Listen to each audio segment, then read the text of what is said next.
Breaking news చూస్తున్నాం. ఇవాళ CID విచారణకు ఎమ్మెల్యే పాడి కౌశిక్ రెడ్డి హాజరు కానున్నారు. హైదరాబాద్ లక్డీ కపూల్ సిఐడి కార్యాలయంలో విచారణకు హాజరు కానున్నారు.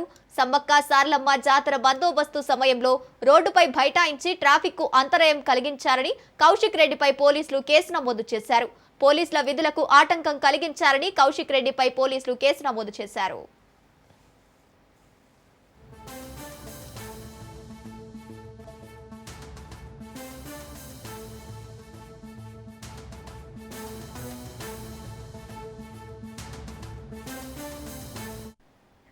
ఇవాళ సిఐడి విచారణకు ఎమ్మెల్యే పాడి కౌశిక్ రెడ్డి హాజరు కానున్నారు.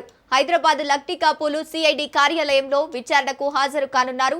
సమ్మక్క సారలమ్మ జాతర బందోబస్తు సమయంలో రోడ్డుపై బైఠాయించి ట్రాఫిక్ కు అంతరాయం కలిగించారని కౌశిక్ రెడ్డిపై పోలీసులు కేసు నమోదు చేశారు.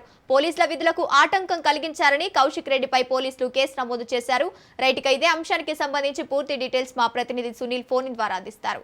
సునీల్, ఎమ్మెల్యే పాడి కౌశిక్ రెడ్డి ఈరోజు ఉదయం 11:30 తెలంగాణ సిఐడి కార్యాలయం ముందు విచారణకు హాజరు కావాలంటూ కూడా పాడి కౌశిక్ రెడ్డిపైకి సిఐడి అధికారులు 35(3) ప్రకారము నోటీసులు సర్వ్ చేయడం జరిగింది.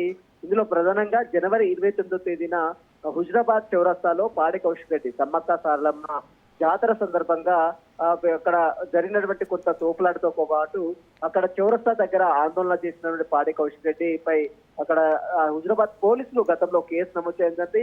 ఇక హుజరాబాద్ లో నమోదైన కేసుని ఆధారంగా పాడి కౌశిక్ రెడ్డిపై కొన్ని సెక్షన్స్ కూడా యాడ్ చేయడం జరిగింది. శాంతి భద్రతలకు పాడి కౌశిక్ రెడ్డి విఘాతం కలిగించారు. మరోవైపు విధుల్లో ఉన్నటువంటి ప్రభుత్వ ఉద్యోగుల విధులకు ఆటంకం కలిగించారు. అదేవిధంగా కరీంనగర్ పోలీస్ కమిషనర్ పై దుర్భాషలాడారు అంటూ కూడా పాడి కౌశిక్ రెడ్డిపై అనేక సెక్షన్స్ కింద హుజరాబాద్ పోలీసులు కేసు నమోదు చేసిన జరిగింది. ఇక హుజరాబాద్ పోలీసులు నమోదు చేసిన కేసు ఆధారంగా తెలంగాణ సిఐడి అధికారులు పాడి కౌశిక్ రెడ్డిని విచారించాలని భావించారు. ఇందులో భాగంగానే గత 3 రోజుల క్రితము పాడి కౌశిక్ రెడ్డికి 35(3) ప్రకారం నోటీసు జరిగింది.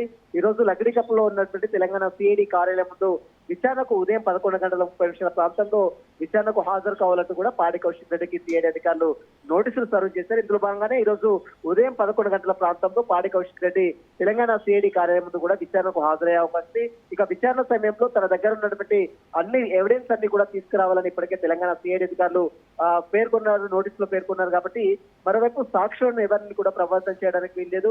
మరోవైపు అతను పోలీసులు అడిగినటువంటి అన్ని వివరాలు కూడా సమర్పించాలంటూ కూడా పాడి కౌశిక్ రెడ్డికి పోలీసులు తెలంగాణ సిఐడి అధికారులు కూడా చూశారు. ఇక పాడి కౌశిక్ రెడ్డికి సిఐడి అధికారులు నోటీసులు ఇవ్వడాన్ని అటు బీఆర్ఎస్ నేతలు కూడా పూర్తిగా తప్పుపడుతున్నారు. ఇదంతా కూడా రాజకీయ కక్ష సాధింపు చర్యలో భాగంగానే బీఆర్ఎస్ నేతల్ని టార్గెట్ చేసి రాష్ట్ర ప్రభుత్వము రాష్ట్ర పోలీసులు ఇబ్బందులు గురి చేస్తున్నారంటూ కూడా బీఆర్ఎస్ నేతలు మండిపడుతున్నారు. మరి ఈ రోజు పాడి కౌశిక్ రెడ్డి విచారణకు హాజరైన తర్వాత అతను ఏ విధంగా విచారిస్తారు, మరి మరొకసారి విచారణకు పిలుస్తారా, మరి ఏమైనా ఈ కేసులో ఏదైనా చర్యలు తీసుకుంటారా అనేది మాత్రం చూడాల్సిందని చెప్పవచ్చు. Gangotri. Right, thank you Sunil.